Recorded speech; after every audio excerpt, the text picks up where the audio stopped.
제이리의 마음 상담.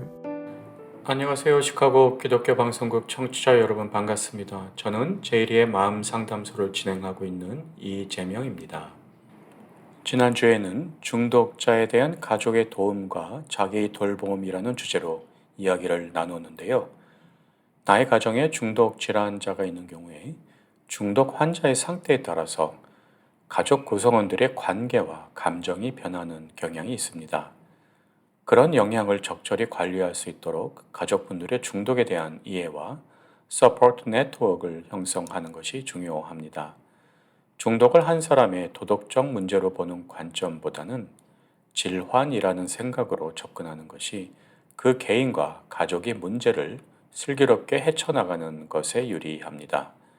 가족 간의 대화가 중요하지만 나의 조급함과 걱정으로 대화하게 되면 오히려 문제를 더 악화시킬 수가 있으니 가족 구성원의 정신건강 관리 또한 중요한 요소입니다. 중독 증세를 이미 보이고 있는 가족이 있다면 가능한 빨리 전문적인 치료기관에서 치료를 받을 수 있도록 유도를 하는 것이 중요합니다. 물질과 중독 행위가 뇌에 끼치는 영향은 오랜 기간 남아 있을 수 있고 특히 청소년의 경우에는 그 영향이 더 깊고 지속이 될 수 있으니 가능한 기회가 되었을 때 전문 중독 치료기관에 문을 두드리고 지속적으로 치료를 받는 것이 중요합니다. 이번 주에는 스마트폰과 인터넷 중독이라는 주제로 얘기를 나눠보고자 합니다. 스마트폰이 전 세계적으로 또한 본격적으로 대중화되기 시작한 것은 불과 10여 년에 불과합니다. 첫 번째 아이폰이 2007년에 출시가 되었고 본격적으로 유행을 탄 것은 조금 후였죠. 물론 그전에도 셀폰이 대중화되었었지만 스마트폰과는 기능의 차이가 많았습니다. 하이스피드 인터넷이 대중에 보급된 것도 20여 년 정도에 불과하지요. 그 짧은 시간에 비해서 스마트폰과 인터넷이 전 세계 사람들에게 미친 영향을 우리는 지금 목격을 하고 있습니다. 스마트폰과 인터넷이 우리 인류의 삶을 편리하게 변혁시켰고, 개인의 거의 모든 삶에서 스마트폰과 인터넷은 필수 요소가 되었습니다. 디지털 리터러시라는 말이 있을 정도로 정보통신기기를 제대로 활용하지 못하면 뒤처지게 되는 사회가 되었죠. 사람들 간의 커뮤니케이션이 더욱 활발해졌지만 다른 면으로는 직접 사람들이 만나 소통하는 것은 오히려 빈도가 줄어들었습니다. 이런 현상은 코비드-19을 통해 더욱 가속화되었죠. 가상 공간에서의 손쉬운 관계 형성은 사람들 사이에 좀 더 깊은 관계 형성이 이루어질 수 있는 기회들에서 멀어지는 요인이 될 수 있지요. 청소년들의 부모님들과 상담을 진행하다 보면 너무나 많은 부모님들이 자녀들이 스마트폰을 손에서 놓지 않고 어떤 경우는 밤을 새서 온라인 게임이나 유튜브 시청을 하다가 학교도 가지 못하는 경우가 있다고 하소연하는 것을 많이 들었습니다. 대학교 1학년이 학업을 유지 못하는 경우가 많은데 그것의 가장 큰 이유 중에 하나가 온라인 게임 중독이라는 통계도 있습니다. 이러한 스마트폰, 인터넷 중독 증세들은 마약 또는 도박 중독과 비슷한 증세들을 보이게 됩니다.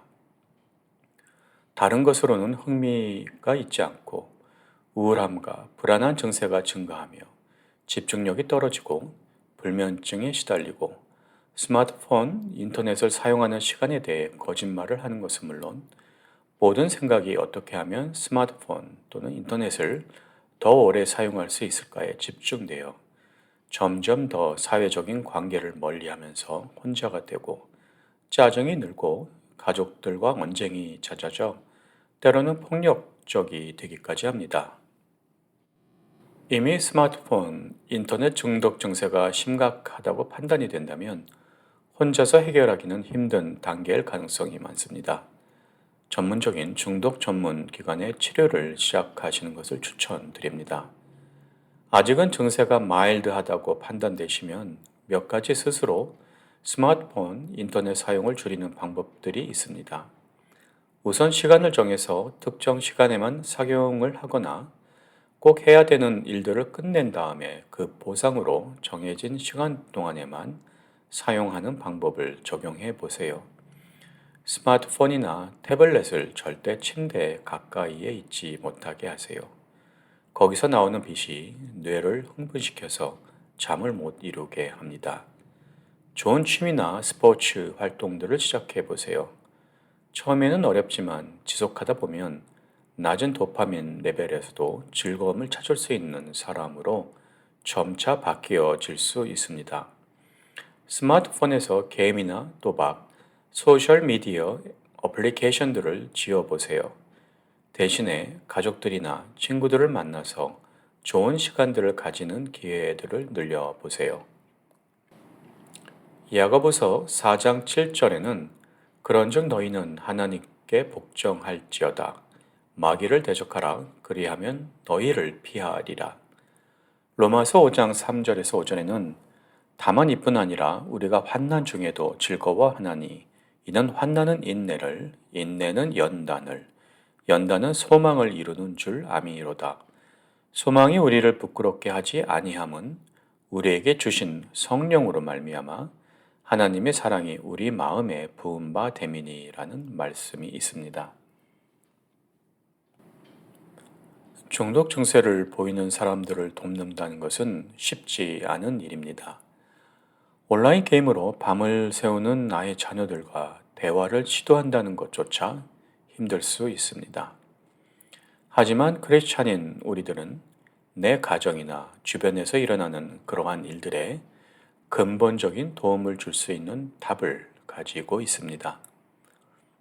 예수 그리스도가 제자들에게 사람들이 나를 누구라 하느냐라고 질문을 했을 때 세례 요한, 더러는 엘리야, 어떤 이는 예레미야나 선지자 중에 하나라 하나이다 라고 답을 하였습니다. 예수님을 설명하기에는 충분한 답이 아니었습니다. 예수님이 너희는 나를 누구라 하느냐라고 질문을 했을 때 시몬 베드로가 대답하기를 주는 그리스도시요 살아계신 하나님의 아들이시니이다 라고 했습니다. 우리 인류의 원죄 문제를 해결하기 위해 오신 참 제사장, 사단의 권세를 깨뜨리신 참 왕, 하나님의 자녀된 신분을 회복하게 하신 참 선지자, 그분의 권세를 믿고 그 이름을 부르는 것만으로도 성령이 임하셔서 모든 흑암이 꺾이고 하나님 나라가 내 안에 내가 있는 현장에 임하게 됩니다. 나와 내 가족에게 아무리 노력해도 해결이 되지 않는 문제들이 있다면 모든 문제 해결하신 그리스도의 그 이름의 파워가 나와 가정에 보이지 않게 깔린 어두움을 반드시 물러가게 하실 것을 믿으며 간절한 마음으로 기도해 보세요. 먼저 내가 치유되는 경험을 하실 것입니다. 그러면서 내 가정과 현장에 그리스도의 증인으로 또한 치유자로서 서 있는 나를 발견하실 것입니다. 오늘도 저와 함께 해주신 청취자 여러분께 진심으로 감사드립니다. 다음 주 화요일 이 시간에 다시 뵙겠습니다. 감사합니다. 지금까지 미드웨스트 에이시언 헬스 어소시에이션의 서브스텐스 유스 프로그램 매니저로 계신 제이리의 마음 상담이었습니다.